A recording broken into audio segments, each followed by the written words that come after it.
Some of you guys are checking in early. I'm not really ready.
All righty.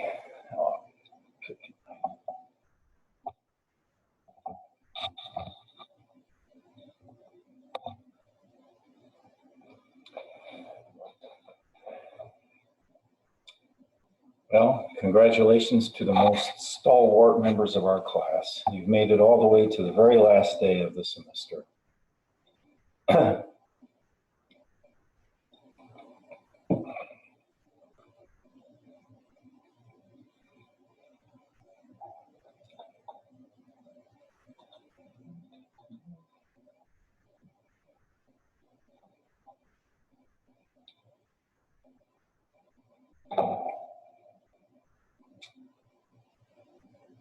All right, guys. Well, welcome back. We have just today is our last real day to meet and get everything done that we were going to get done this semester. So I have three things that I was hoping to accomplish today. One is I want to make sure that I get all of your questions answered about the current homework. Number two is that I know that some of the things that are giving you trouble on the homework have to do with Gauss's divergence theorem, and that's partly because we haven't really discussed Gauss's divergence theorem. So I want to run through the statement of that and how you can use it. And then finally, if we have time, I'd like to help you kind of review the entire semester, and so you know what to be ready for. I'll just remind you that we're meeting today. I have office hours today as well, this afternoon. I've already scheduled office hours from 11 to 1 on Monday, and then your final exam will run from Wednesday morning at 9 a.m. to Saturday evening at 10 p.m. So that's all we have left. All right, so let's start with that first thing. Do you guys have questions or comments about the homework that you're currently working on? Obviously the last homework for the semester. I'm having trouble on number one. Problem number one? Yeah. All right, let me pull up the questions here.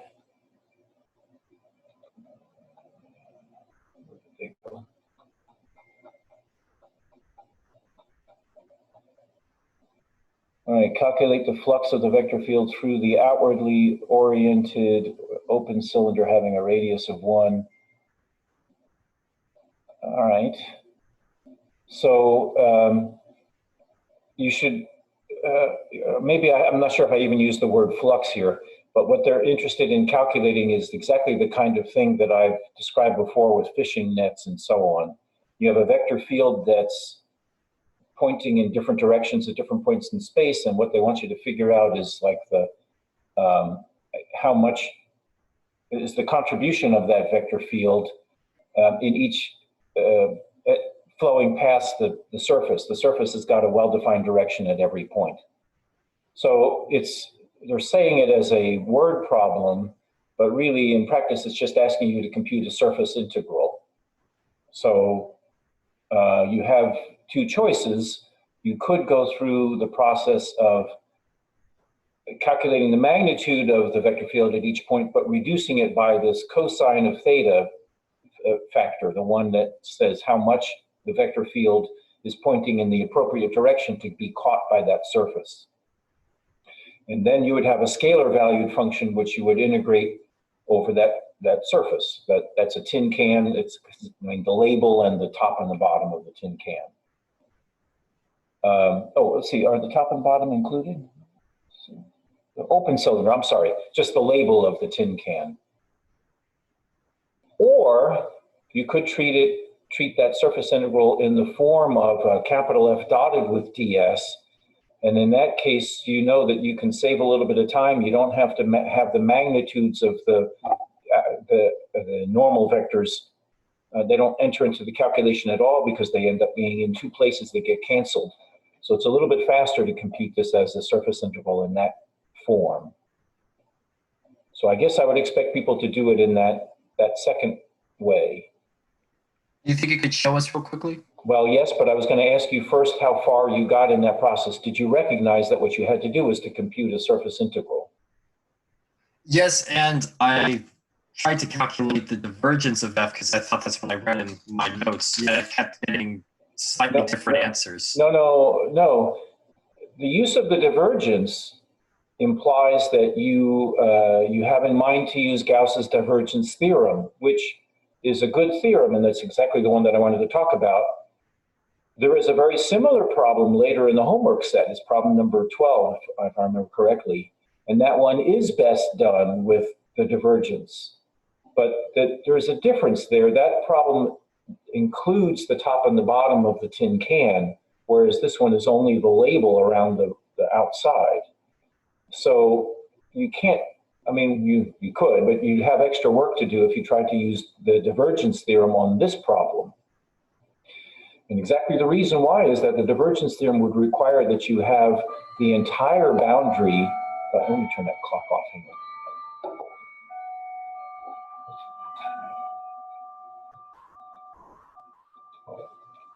Sorry, I usually turn off my clock, and here at noon it's going to chime a dozen times. So the divergence theorem would require that you have the entire boundary of the solid cylinder, which would consist of this open cylindrical surface that they want you to use together with the top and the bottom. So don't use divergence. This is not the time for that. For question number 1, they wanted you to actually grind out the surface integral, and we can do that if you'd like. Want me to show you? Yes, please. So this is 0 and 2, so break this one. Okay, so that's where I was going to go later. Let's see if I can.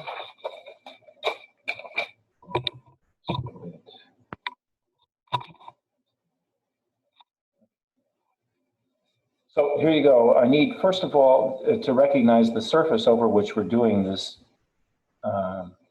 integral. So if you're going to integrate over that surface S, any surface integral that you compute would begin by finding a parameterization for the surface. So since they told me that this is a surface of radius 1, cylinder of radius 1 wrapped around the z-axis between a height of z equals 0 and a height of z equals 2, I guess I would use a parameterization like this.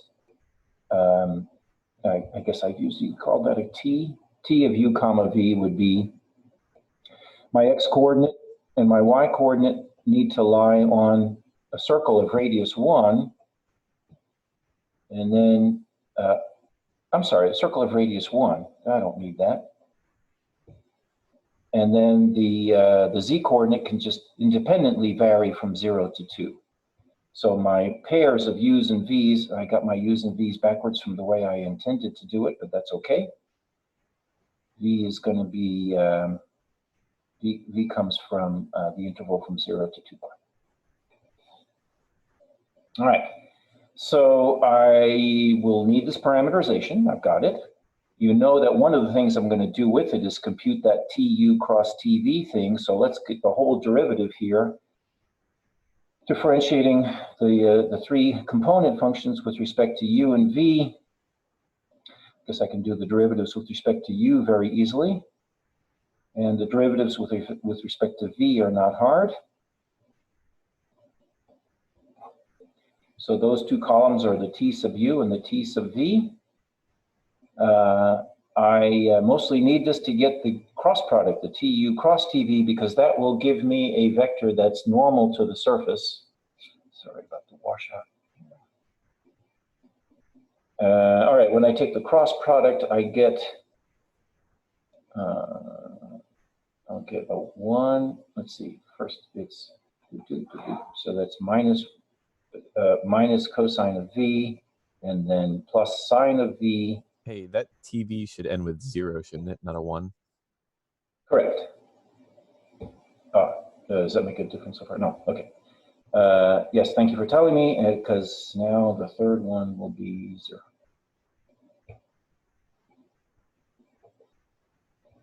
Did I do that right? And by the way, I didn't need it. This is just kind of a happy coincidence, but not a necessary thing when I compute the surface integrals the way I'm about to. But let me point out that we've actually been given a unit vector. And wait, something is wrong. Okay, I think I'm off by a sign here. Should that sign be negative, not positive? Like in Minus the for end? that one. The next one will be So that's plus, but that should be a negative there. Yeah. Is that the one you meant? Yeah, that's where I meant. Okay. So I have got a unit vector, and in fact, this will be perpendicular to the surface. However, it's worth drawing it. If you're at any point in the first quadrant, for example, sorry, I should have drawn it kind of like that. Take any point on this cylinder that's in the first quadrant, that means it'll have positive x and y coordinates, z coordinate too, which means that the coordinates of this vector will be negative in both spots. So I'll have a vector that's pointing towards the origin. In fact, it's literally pointing directly towards the origin at each point on this cylinder. This is computing a normal vector, a unit normal vector, to my surface. But this is pointing opposite the direction that I think they wanted us to use in the problem. Didn't they say something about outward flow or something? I forget. Yeah, outwardly pointed or outwardly oriented open surface. So I'll tell you the reason that this happened was precisely because I got my variables in the opposite alphabetical order from the way I intended to use them. But it's good that that happened, because it just serves as an opportunity to remind you guys that when you compute this cross product, you will always get, if you do it properly, you will always get a vector that's perpendicular to the surface. It's not necessarily a unit vector, but it doesn't have to be. But it will have one of the two possible directions for a normal vector, and in order for you to use it in your calculation, you have to make sure that it matches the way the problem was stated.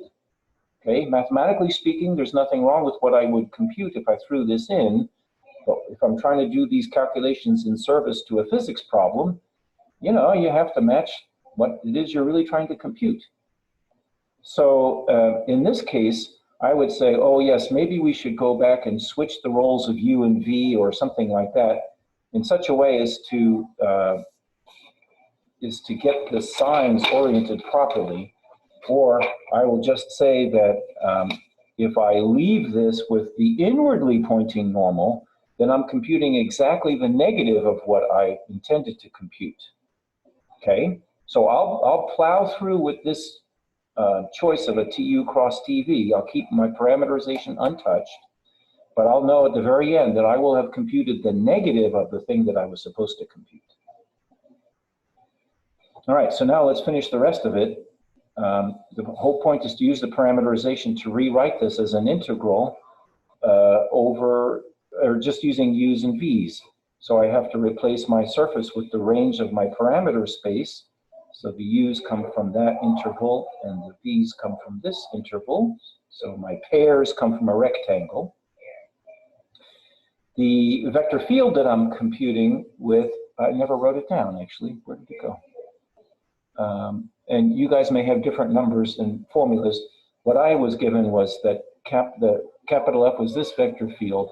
I have z times x squared plus y squared, comma, zy, comma, zx. So when I substitute in these quantities for x and y and z respectively, then my vector field turns out to be u times x squared plus y squared will be 1, comma, z times y is u times the sine of v, and z times x is u times the cosine of v. And then you compute the dot product with this tu cross tv thing, which is minus cosine of v, comma, minus sine of v, comma, 0. And that's what gets multiplied by the units of area.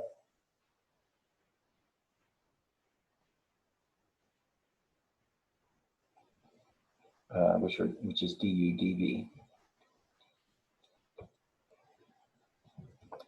So now the dot product of those two vectors, I can compute that, not too much trouble. I'm going to get minus u cosine of v, plus, I see u times, minus u times sine squared of v plus 0. And that's what I have to integrate with respect to u and v.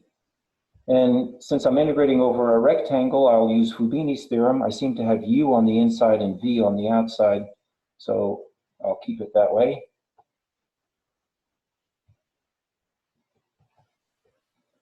The integral with respect to u is pretty easy. This is going to turn into u squared over 2. And when I stick in those two endpoints, I'm going to get 2 squared over 2 is 2 minus 2 times cosine of v. Same thing here, minus 2 times sine squared of v, integrated with respect to v. And when you integrate the cosine of v all the way from 0 to 2 pi, that'll come out to be a 0. When you integrate sine squared of v all the way from 0 to 2 pi, what you'll get is exactly pi. So I get minus 2 pi for the integral that I have computed. And so the total flux, as I told you, I worked against the inward pointing normal, so the correct answer should be at 2 pi.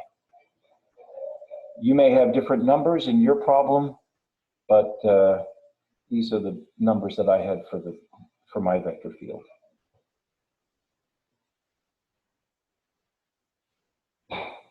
Nathan, does that answer your question? Yes, thank you. I also had a bit of trouble with the second problem, if we're able to go over that. Well, hang on, let's make sure everyone else is still with me on this one. Any other comments or questions on question number 1? I used the divergence theorem and I ended up getting the same answer and it was correct. Is there any reason why that would be the case? Well, yeah, what did you do about the top and the bottom? Did you compute the integrals across the top and the bottom? No, I just took the divergence of f and plugged in the, for my bounds, I plugged in the bounds on the cylinder. No, then you're doing something wrong. Okay. So let me make this point, guys. It showed up in another question too. Did you guys do the one about the cycloid? You know what? Let me share my screen here. Where did that one go? Share screen. There. This one. No, that's not right. I don't know what you guys are seeing here. Let's try that again. Share screen. Yeah, all right. So you see this this question here. It was intended that you would use Green's theorem to compute the area. You need to begin by observing that the area of a region is the integral of just 1 over this set. And Green's theorem allows you to compute the integral of a scalar value function on the inside, instead by computing the line integral on the outside. And the outside you can see is your cycloid. However, it's not really just the cycloid. It's wrong. Calling that the boundary of my set is wrong on 2 grounds. One is that the entire boundary of the gray region is this red line segment and the blue curve. And secondly, the boundary of the region is supposed to be traversed counterclockwise. So in particular, when you integrate along the curve, you have to go from right to left. You have to go counterclockwise. So that's an occasion when you could use Green's theorem or Stokes' theorem. It's actually the same thing in this case. But you have to be careful to include the entire boundary and make sure that you get your orientations correct. So now in the case of this figure here, the appropriate theorem would be called Gauss's divergence theorem. And yes, you can use it. Gauss's theorem, I'm going to show you in a few minutes anyway. Gauss's theorem says that a surface integral on the boundary of a solid cylinder will match a certain 3-dimensional solid integral on the interior of this cylinder. And that's great. And you're welcome to use that, assuming that you know how to compute the 3-dimensional integral, of course. That's Fubini's theorem. However, exactly as in the case of what I just said about Green's theorem, you have to remember to put in the entire boundary of the solid piece of space. And the boundary of this cylinder consists of the label that you are given in problem number 1, together with the 2 disks at the top and the bottom. So the correct statement is that whatever that three-dimensional integral is that you computed, that's fine. It will equal the surface integral in question plus a surface integral across the top disk plus the surface integral along the bottom disk. And then you'll have everything all right. If you can calculate those top and bottom contributions, you'd have to subtract those off, and then you would know the integral over the surface that you were supposed to integrate over. There's the additional caveat that just as with the case of the cycloid, you'll have to make sure that you've got the appropriate orientation on when you do the surface integral. Gauss's theorem will say you're supposed to use the outwardly pointing normal, and you are lucky that in this problem they asked you to use the outwardly pointed orientation. If they could equally well have asked you to compute the inwardly oriented one, in which case what you did with Gauss's theorem would be 100% wrong. You'd have to put in a minus sign. So you can use Gauss's theorem, but you have to use it appropriately. And that in particular means you have to remember the additional contributions from the rest of the boundary. So here's what I think I should do, guys, is because this has now come up in a few contexts. Let me state Gauss's theorem properly, and I'll try to show you that it comes into the same rubric as Stokes's theorem, and for that matter, Green's theorem and the fundamental theorem of calculus. They're all the same spirit of things, just that the numbers of dimensions, the particulars, vary from one to another one. So let me do that. Let's go back to, I'll stop sharing my screen here. So here's where we left off last time. Remember, I was going to show you Gauss's divergence theorem. And it begins kind of like Stokes's theorem did. In Stokes's theorem, you could have any vector field in R3, and then you could start with any bounded surface inside R3. Divergence theorem has got, again, arbitrary vector field.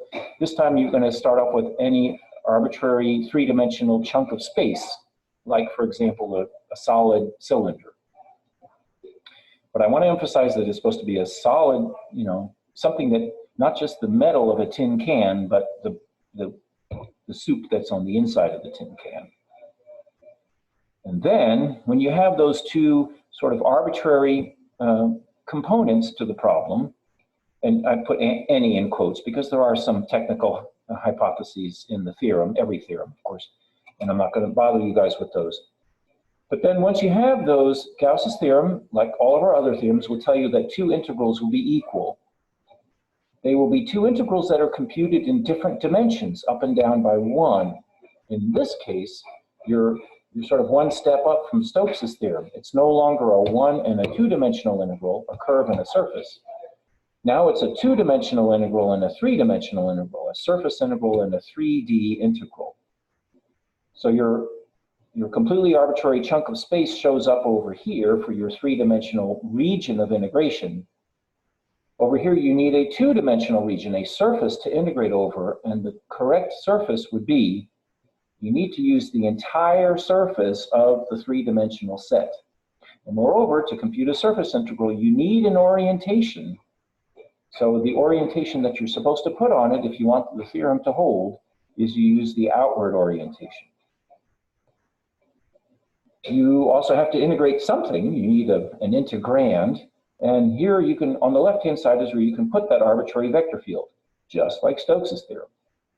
And on the right, the thing you're going to integrate is some kind of a derivative of that vector field. And it turns out that the one that you need for Gauss's divergence theorem is exactly the divergence. You remember the divergence of a vector field is a scalar field that's computed with a bunch of partial derivatives. So it is a kind of a differentiation as you move from left to right. So two arbitrary components, they go into those two spaces of the calculations. You then have to compute those two entries. One's a boundary and one's a derivative. Now I use slightly different notation here because my other class was asking me about it. I have always just used a single integral sign uniformly in every integration problem I ever do. But some people prefer to use the triple integrals because they know this is a 3-dimensional set and a 3-dimensional volume is being used to measure sizes. And you'll probably just use a triple integral computed with Fubini's theorem. And the other side is a surface integral. It's a closed surface in this case. I'll come to that in a second. So people put in an extra little doodad sometimes. You are free to use any variant of these notations. I won't correct you if you're using them against the sort of conventions that other people use. But for me, it's easier just to use a single integration symbol for all. Now, I hope you realize that this looks a lot in format like the way I set up Stokes' theorem. And just like I did with Stokes' theorem, I now want to give you some of the special cases that turn out to be especially useful. I started off my special cases of Stokes' theorem by saying how it includes Green's theorem, and I don't really have a corresponding thing to say for Gauss's divergence theorem. You can sort of relate it to Green's theorem as well, but I don't think that's necessary. But here are a couple of other special cases that that are fun. They're useful. The most important one is what if your vector field is the curl of another vector field? It happens to be the curl of something else. So when we were discussing Stokes' theorem, I says, what if your vector field happens to be the gradient of some other function? So I'm saying something similar here. What if the thing that you're integrating on the right-hand side is an appropriate kind of derivative of something else? Not every vector field is a gradient, and not every vector field is a curl. But if it is, then your life gets really easy, because in Gauss's theorem, what will show up on the right-hand side will be the divergence of that special vector field, and the divergence of a curl of something else is automatically the zero scalar field. So this is one of those occasions where that little, this funny notation for divergence and curl is handy. You remember that when you take the cross product of two vectors, then the resulting cross product is perpendicular to each of those two vectors. And in particular, if you take the dot product of this expression with one of those two vectors, you would expect to get 0. Well, these are not really vectors, so this is all just a mnemonic, but it does help you remember that the divergence of the curl of a vector field would be 0. So if I start you off with a special vector field like this, then the right-hand side integrand in Gauss's theorem is going to be the 0 function. So the whole value of the integral is just 0. So that's what you'll get. So Gauss's theorem will tell you that lots of surface integrals will just come out to be a 0. You do have to have a special kind of vector field.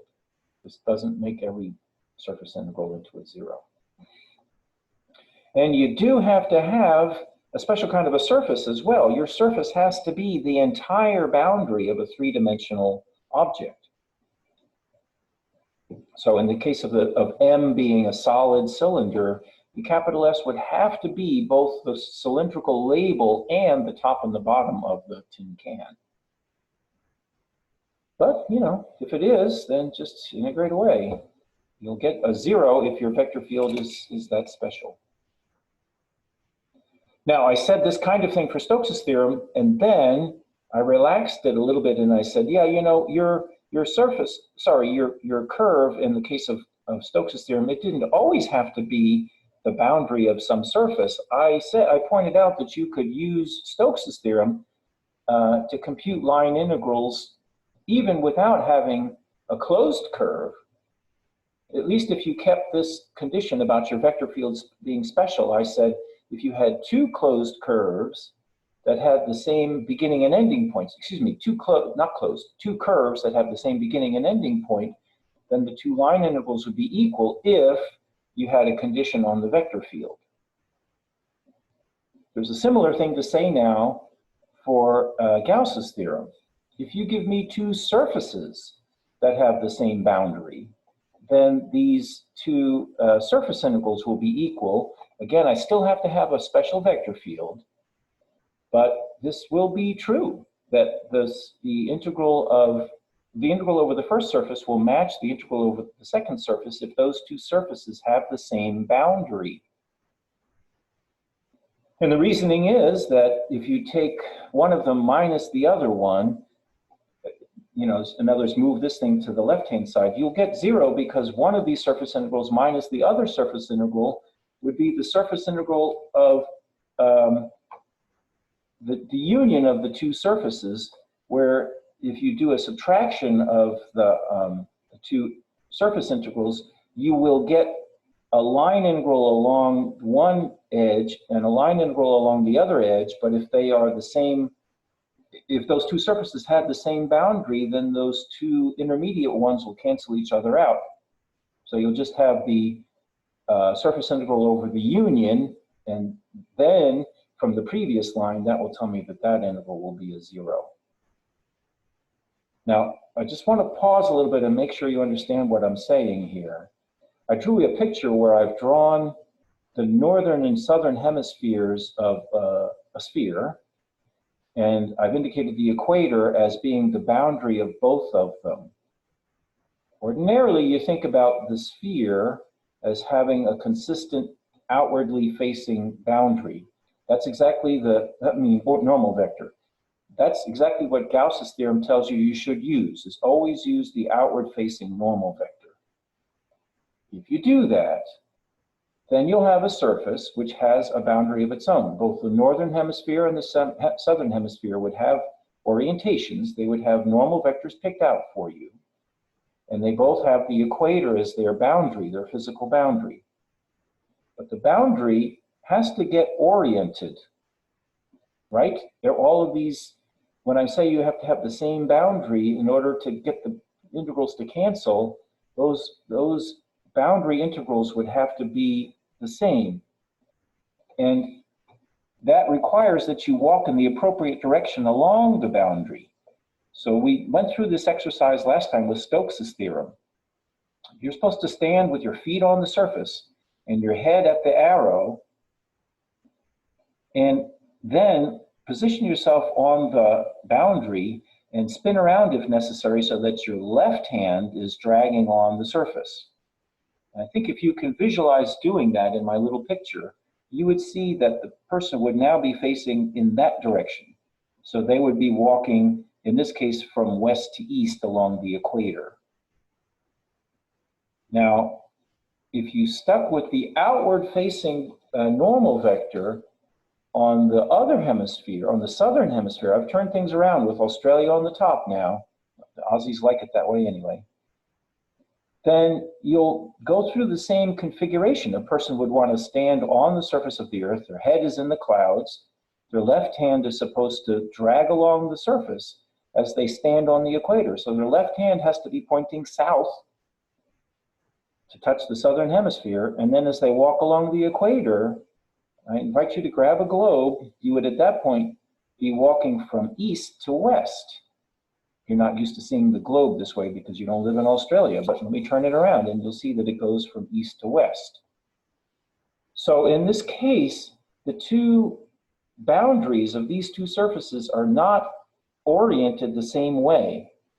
Your orientations are opposite each other along the equator. One goes from west to east, the other goes from east to west. So I can use this theorem to say that the two surface integrals will give me the same value, but only if those two surfaces have identical boundaries, meaning including the orientation. So the way I've drawn the picture here, these would actually be not equal. Those two integrals would be not equal. They would, in this case, be negatives of each other because the orientations on because the boundaries are not the same. The boundaries are both the equator, but one is oriented opposite from the other one. If you actually wanted to make this one oriented the other way, you'd have to throw in a minus sign. Okay, so be mindful of that. I wanted to leave it as a plus sign, but the emphasis is that you have to have the exact same curve as the boundary, and I need to say it's the same including the orientation. Maybe that's the right way to say it.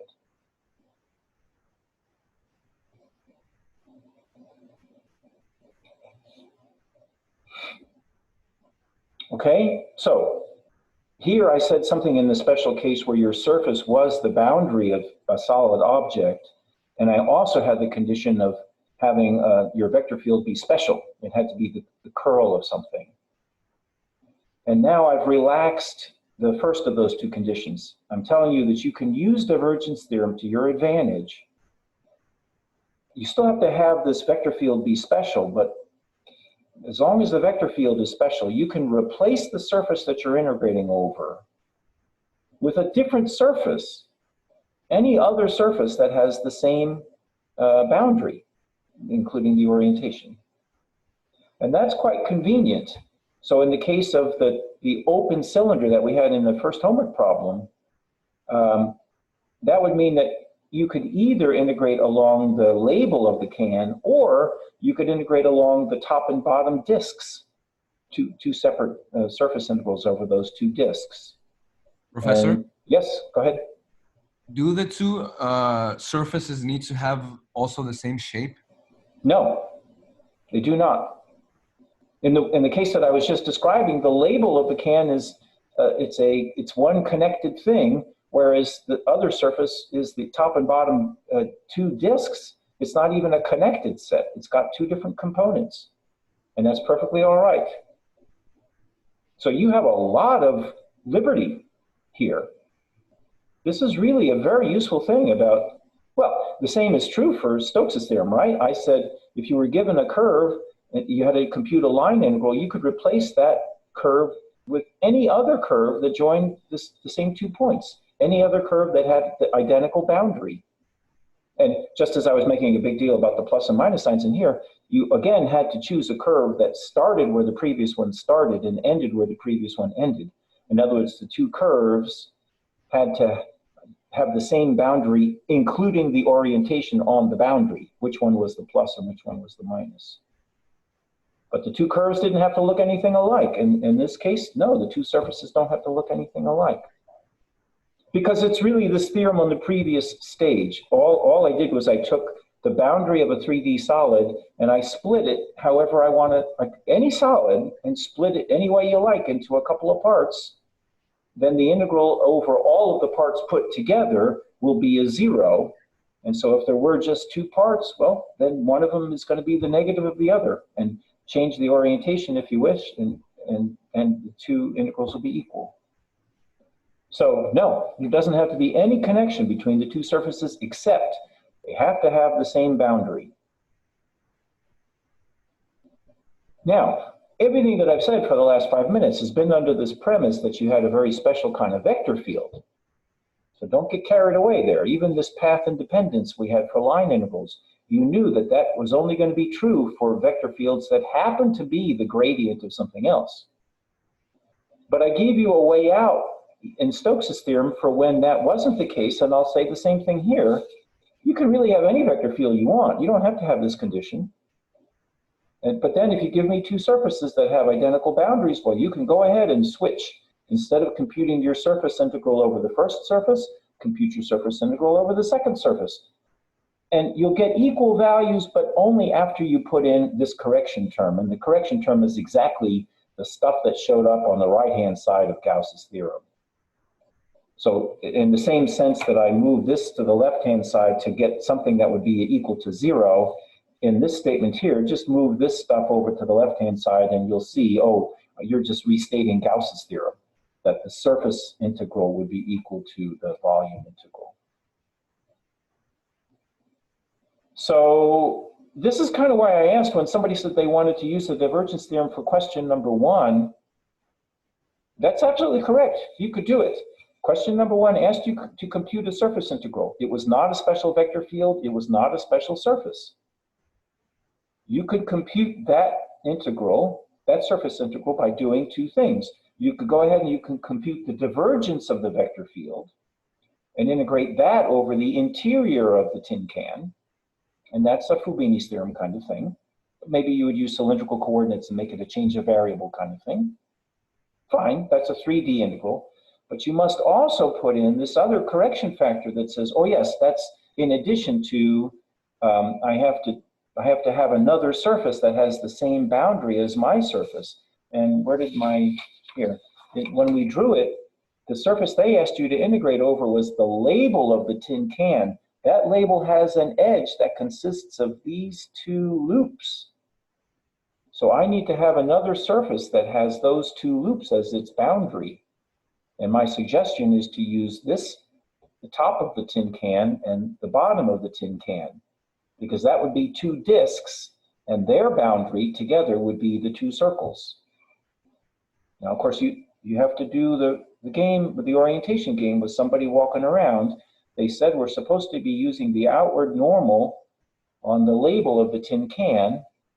So a person needs to walk around, on the outside of the can with their left hand always dragging along the label. That would require them to go that way around the top of the tin can. And on the other edge, they would be going that way. So when you want to compute a surface integral over that disk and that disk to evaluate this correction term here, you would be doing it in such a way that that curve oriented in the way that I've just shown is the boundary of the top disk. And likewise, that curve, as I oriented it, that becomes the boundary of the bottom disk, which would mean that you need to use an upwardly facing normal on the bottom edge and a downwardly facing normal vector on the top edge. So you have a little bit of work to do to actually compute those surface integrals on the top and the bottom. Actually, let me take a quick look at the problem again to see how hard that would be. Maybe not too hard. Here, let me share my screen again.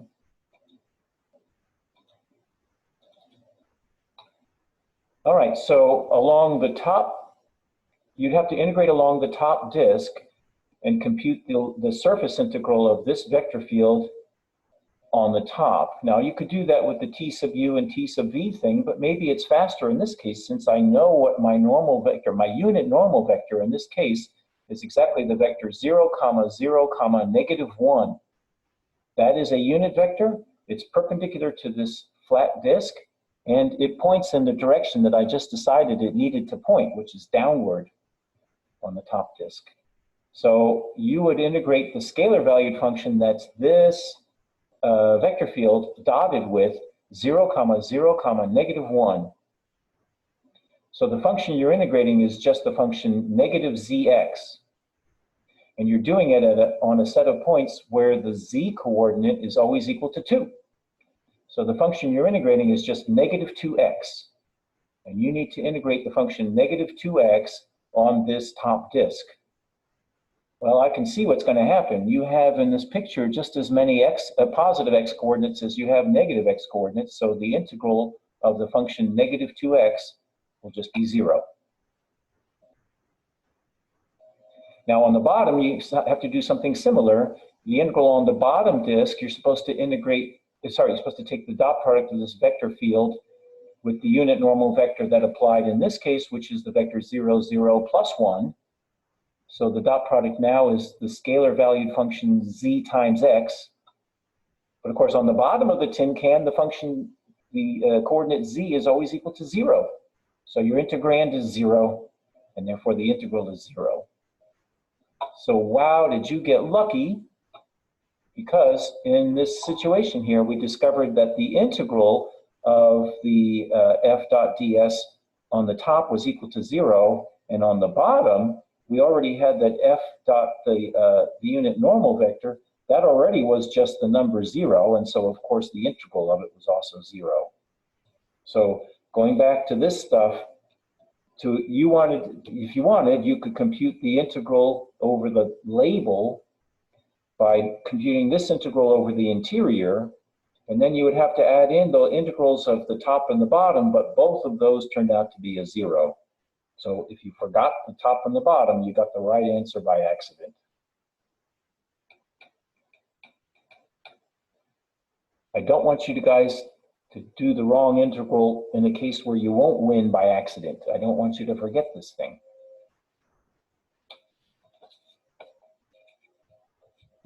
But if you enjoyed what happened when you tried this, then by all means, try it again on future occasions. the Gauss's divergence theorem really can be used to integrate any vector field over any surface. But it will have these other components. You'll have to integrate that vector field over some other surface that has the same boundary. And you'll have to integrate a different thing on the interior of the surface that's created from those two boundary pieces.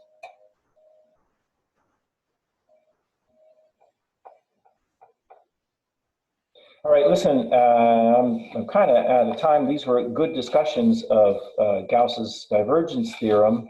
Those are really all the special cases that are most of interest.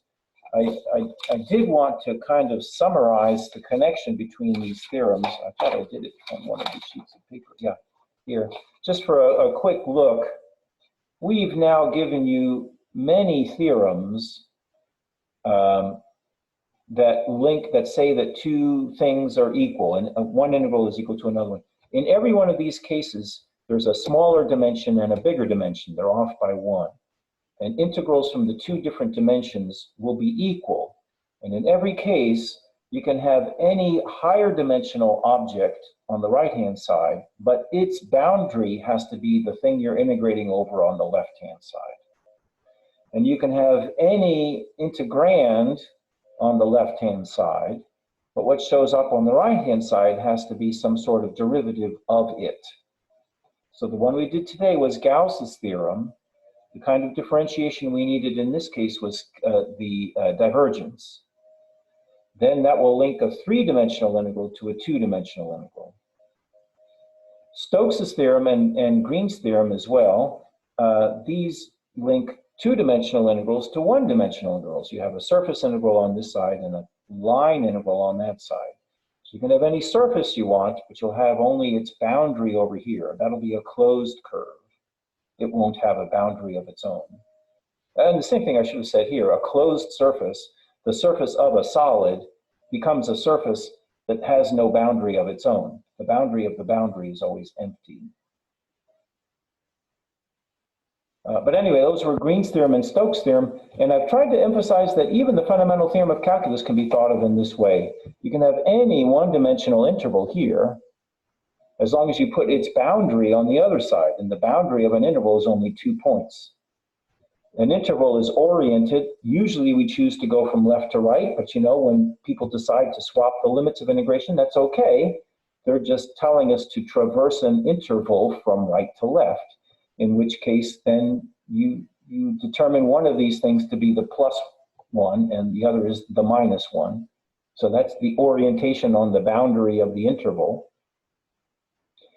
And you can write any function that you want on this left-hand side. Well, of course, on the left-hand side, you're computing a zero-dimensional integral, which just means evaluate the function. Just evaluate the function and add its values.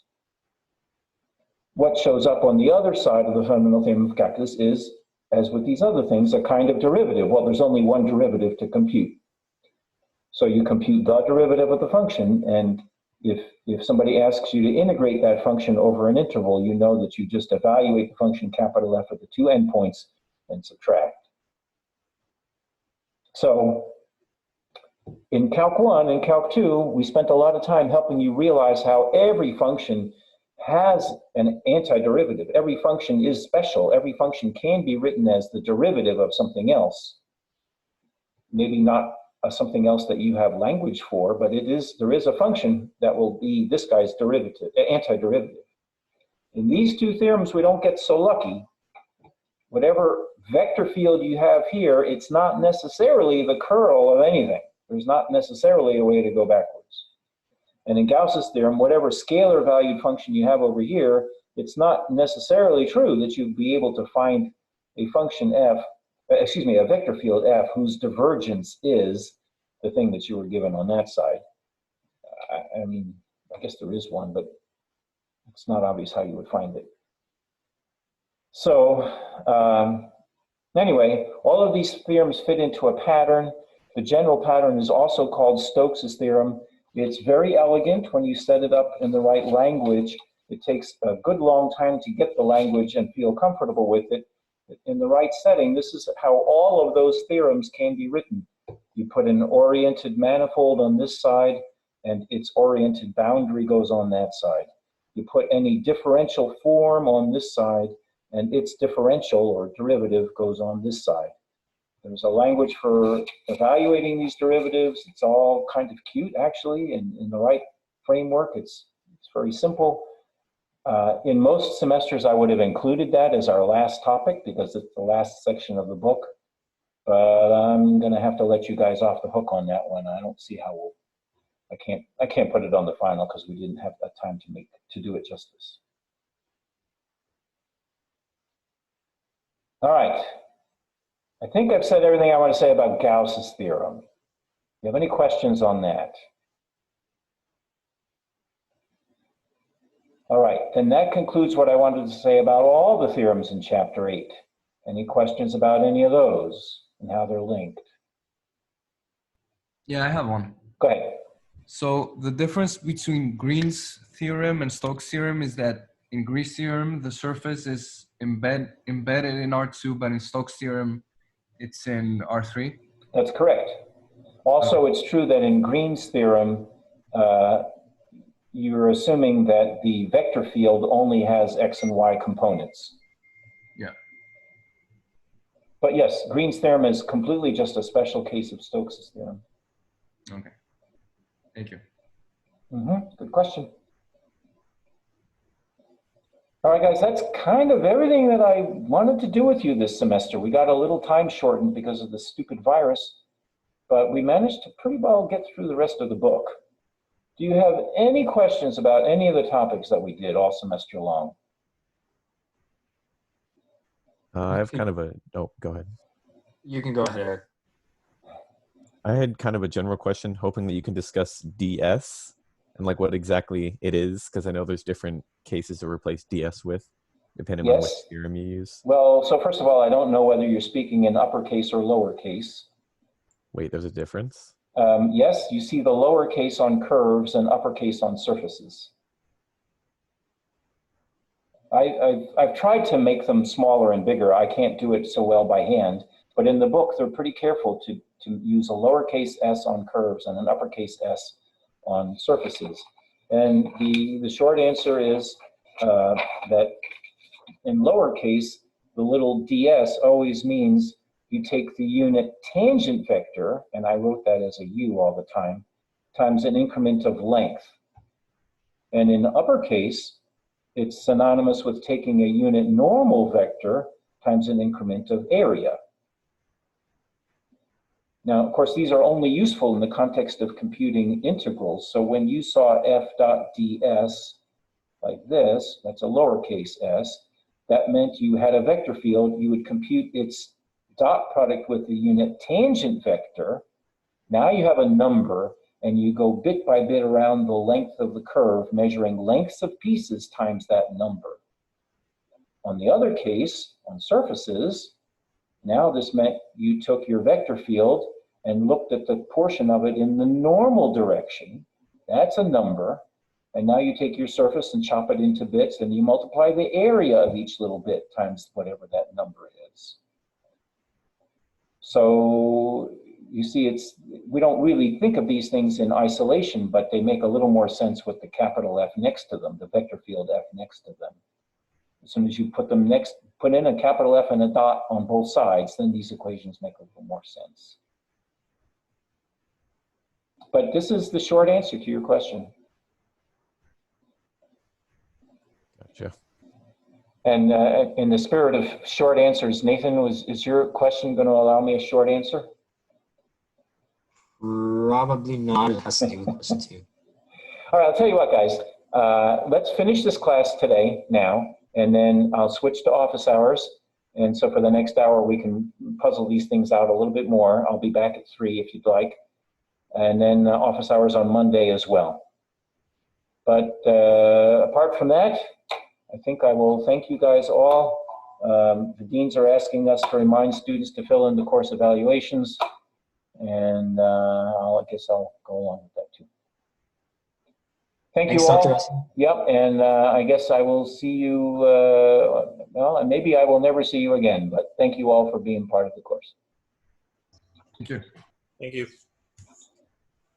Thanks. Thank you, Professor. All righty.